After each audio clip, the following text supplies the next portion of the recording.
Bonjour à tous. J'espère que vous allez bien. J'ai des douleurs abdominales et des ballonnements, et je me sens mal à chaque repas. C'est une question qui revient souvent, que puis-je faire? Aujourd'hui, je vais vous répondre. Le syndrome de l'intestin irritable regroupe un ensemble de symptômes variés et difficiles à définir, comme des douleurs abdominales et des ballonnements, qui peuvent se manifester à tout moment de la journée. Ce syndrome touche environ 30% des consultations en France.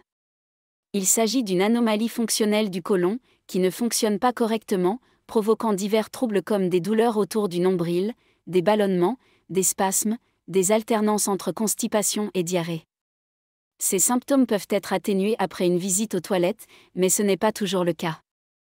Les causes possibles du syndrome de l'intestin irritable peuvent inclure un dysfonctionnement de l'intestin, une maladie sous-jacente nécessitant une coloscopie, des facteurs génétiques, une alimentation inadéquate ou l'abus de certaines substances.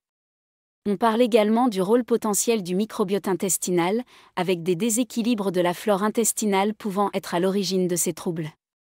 C'est pourquoi les probiotiques sont souvent proposés, bien que leur efficacité ne soit pas garantie et dépende de chaque individu. Je vais maintenant vous donner des conseils pour soulager ces symptômes. Il n'y a pas de diagnostic spécifique pour ces symptômes, on ne trouve rien de concluant lors des examens biologiques. Ce sont les symptômes qui déterminent le traitement, et c'est à partir d'eux que le médecin décide de la marche à suivre, soit par un changement d'alimentation, soit par la prescription de médicaments. En général, les médicaments prescrits visent principalement à éviter la constipation, l'une des principales causes de troubles digestifs. Beaucoup de gens souffrent de ces troubles simplement parce qu'ils n'ont pas un bon transit intestinal. Pour traiter la constipation, on peut utiliser des produits en pharmacie comme le psyllium, que je recommande souvent. Autrefois, les médecins prescrivaient de l'huile de paraffine, mais aujourd'hui, on trouve des alternatives sous forme de gelée ou d'autres types de produits. Cependant, il est essentiel d'accompagner ces traitements d'une bonne hygiène de vie, que je vais expliquer dans un instant. Pour résoudre les problèmes de constipation, il faut aussi boire suffisamment d'eau, car une hydratation adéquate est cruciale pour le transit intestinal. Le médecin peut également prescrire des médicaments symptomatiques, comme des antispasmodiques tels que le Spasfon ou la trimébutine, qui aident à calmer le fonctionnement de l'intestin. Le stress est un facteur important car il peut perturber le fonctionnement de l'intestin, provoquant la production de gaz et des sensations d'inconfort. Il est également observé que, en Occident, les femmes sont plus souvent touchées par ces troubles fonctionnels que les hommes, sans explication claire à ce jour. Cela ne signifie pas nécessairement que les femmes mangent mal ou sont plus nerveuses, c'est simplement une différence observée. Pour ce qui est de l'alimentation, il est recommandé de consommer des aliments riches en fibres, que l'on trouve principalement dans les végétaux et les fruits. Je n'ai pas parlé de produits complets car ils peuvent être irritants pour l'intestin, même s'ils sont riches en fibres. Les fibres complètes, étant non digestibles, peuvent aggraver les problèmes intestinaux. Ainsi, une alimentation riche en fibres signifie consommer beaucoup de végétaux, mais de manière plus digeste pour les personnes souffrant de colopathie. Cela implique de privilégier les purées de légumes plutôt que les légumes entiers et de bien les cuire pour casser un peu les fibres. De même, il est préférable de consommer des compotes de fruits au lieu de fruits entiers, en veillant à retirer les peaux et les pépins.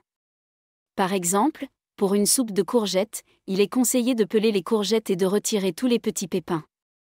Cette pratique aide à réduire l'ingestion de substances polluantes présentes dans l'environnement, qui peuvent provoquer des réactions inflammatoires dans l'intestin. En éliminant la peau des aliments, on réduit l'exposition à ces substances.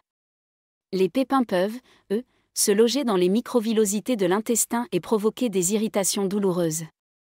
Pour les fruits et légumes, il est conseillé de les consommer en purée, pelés et sans pépins. Si vous souhaitez manger des carottes râpées, il est important de les râper très finement pour briser les fibres. Pour le pain, il vaut mieux le griller ou opter pour des biscottes afin de dessécher la fibre et réduire le risque d'irritation intestinale. Il est également recommandé d'éviter le lait, car le lactose peut accélérer le transit et irriter l'intestin. Les yaourts fermentés, en revanche, sont une bonne alternative, car ils nourrissent le microbiote intestinal de manière similaire aux fibres. Enfin, il est préférable d'éviter les graisses cuites, car elles produisent une substance appelée acroléine, qui peut être irritante pour l'intestin. L'acroléine est une substance extrêmement irritante pour l'intestin. Donc, si vous cuisinez un steak, faites-le cuire sans matière grasse, mais vous pouvez ensuite ajouter un peu de beurre cru ou d'huile d'olive dessus pour le goût.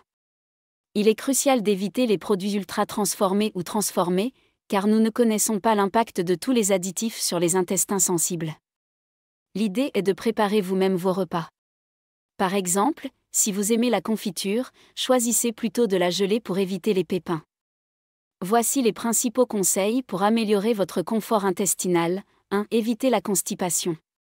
2. Suivez les recommandations alimentaires mentionnées. 3. Mangez dans une ambiance calme pour ne pas stimuler les réflexes nerveux de l'intestin. Prenez le temps de bien mastiquer et de savourer votre repas. Un régime qui peut être efficace pour les personnes ayant un côlon irritable est le régime FODMAP, qui consiste à éliminer les aliments fermentescibles comme le fructose. Cependant, il peut être assez complexe à suivre.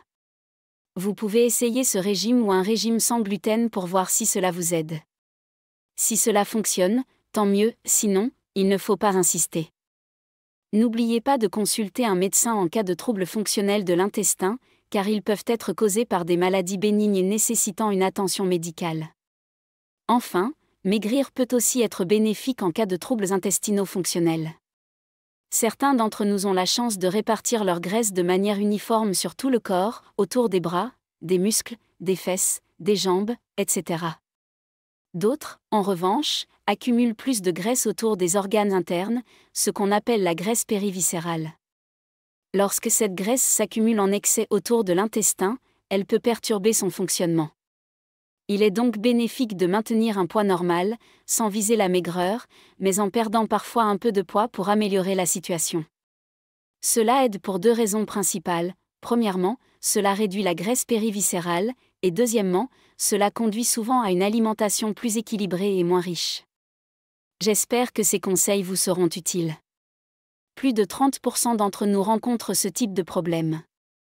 N'hésitez pas à laisser des commentaires, des critiques ou des suggestions de vidéos, et pensez à partager, aimer et vous abonner.